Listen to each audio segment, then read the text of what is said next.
We are counting down 8 snack bars sold in Australian supermarkets that are branded as healthy or high in protein, but which, based on their nutrition labels, may not be as low in sugar as people expect. From bars marketed for gym goers to those made for kids' lunchboxes, this ranking looks beyond front-of-pack claims and compares ingredients, sweeteners, and sugar content per 100 grams. Let's begin with number 8, the bar that sets the benchmark for low sugar. 8th place goes to Body Science High Protein Low Carb Bars. Based on the label, these bars contain 5.3 grams of sugar per 100 grams and just 3.2 grams per 60 gram bar. Protein content is 30.3 grams per 100 grams, with over 18 grams per bar. This creates a strong protein to sugar ratio, and it sets a clear benchmark for low sugar, high protein snack bars available in Australian supermarkets. Instead of glucose syrup or honey, the main sweeteners are polyols such as maltitol and sorbitol, and polyols do not count as sugars on the nutrition panel. The ingredient list starts with a protein blend, followed by fiber, and sweeteners appear further down. For shoppers seeking a snack bar that aligns with low sugar and high protein goals, this label offers a useful reference point. The sugar density here is notably lower than most bars marketed as healthy or protein rich. Number 7 is Carmen's Protein Bars. They position themselves as a high protein option for active lifestyles. On the nutrition panel, these bars show 20 grams of sugar per 100 grams, with 9 grams in a typical 45 gram bar. Protein content reaches 14.4 grams per 100 grams, or about 6.5 grams per bar, meeting the Food Standards Australia-New Zealand threshold for a good source of protein. However, the sugar-to-protein ratio sits at roughly 1 to 1.4, meaning there is significantly more sugar than protein by weight. Glucose syrup appears early in the ingredient list, followed by honey, and both contribute to the total sugars. The health star rating is 4, but the sugar density is higher than many would expect from a bar marketed for muscle support. For those seeking a low-sugar, high-protein snack, this is something to be aware of when comparing options. Number 6 is Nature Valley Crunchy Oats and Honey Bars. The product leads with whole grains in the form of oats as its main ingredient. The label shows 25 grams of sugar per 100 grams, translating to 10.5 grams per 42 gram pack, which contains 2 bars. Oats make up 56% of the recipe, but sugar and honey both appear early in the ingredient list, and brown sugar syrup is included. Protein content sits at 7.1 grams per 100 grams, so the sugar to protein ratio is about 3.5 to 1. The health star rating is 4, which may surprise some shoppers given the sugar density. While the presence of whole grains is a positive, it is important to note that added sweeteners like honey and brown sugar syrup contribute significantly to the total sugars. For those looking to limit sugar intake, this is something to be aware of when reading the label. Number 5 is Fiber 190 Calorie Bars, which stand out for their calorie-focused marketing and compact size. The label promotes just 90 calories per bar, but when you adjust for the small 25-gram serving, the sugar density tells a different story. Each bar contains 7 grams of sugar, which equates to 28 grams per 100 grams, higher than many expect from a product marketed for restraint. Glucose fructose syrup appears early in the ingredient list, alongside chicory root extract and whole grain oats, highlighting the presence of added sweeteners. Protein content is modest at 4 grams per 100 grams, resulting in a protein to sugar ratio of 1 to 7.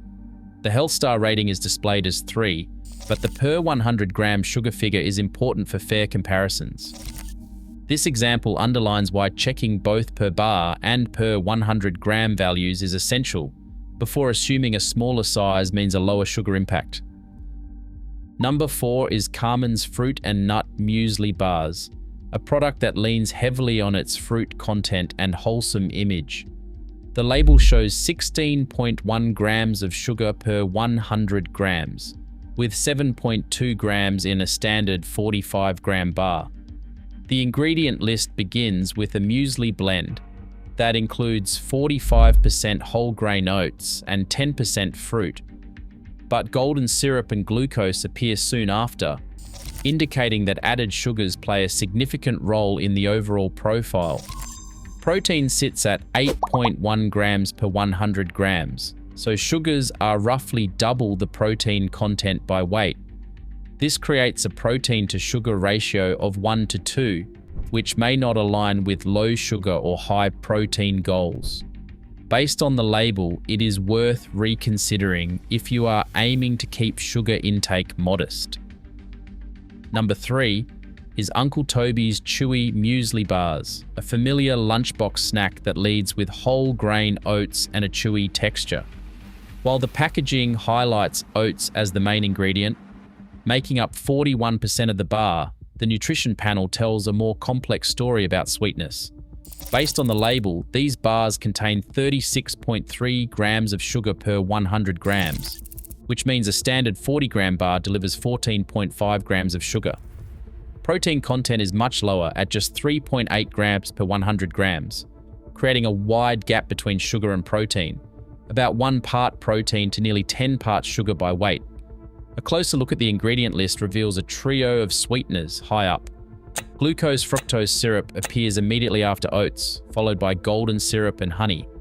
This combination contributes to the bar's high sugar density, despite the whole grain claim. The health star rating is displayed as 3, but the sugar content per 100 grams is among the highest in the group.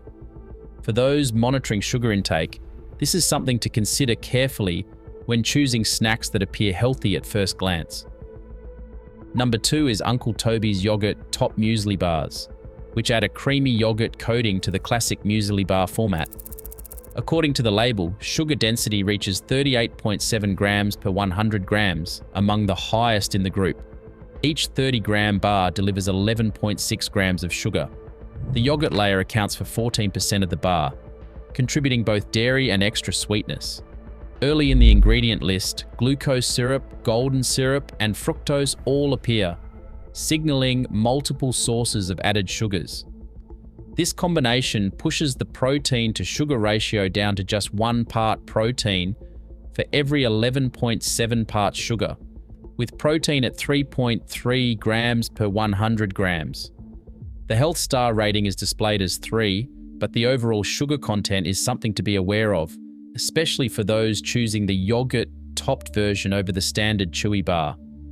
Based on the label, the addition of the sweet coating results in a notably higher sugar density, which may not align with low sugar goals. And finally, in first place are Kellogg's LCM's bars, a product often found in school lunchboxes and marketed with a playful, kid-friendly image. Looking at the nutrition panel, these bars show the highest sugar density in the group, 45.5 grams of sugar per 100 grams. Even though each bar weighs just 22 grams, that still means 10 grams of sugar per bar, which is nearly half the weight of the snack itself. Protein content is minimal, 3 grams per 100 grams, resulting in a protein-to-sugar ratio of 1 to 15.2, the lowest among all the bars examined.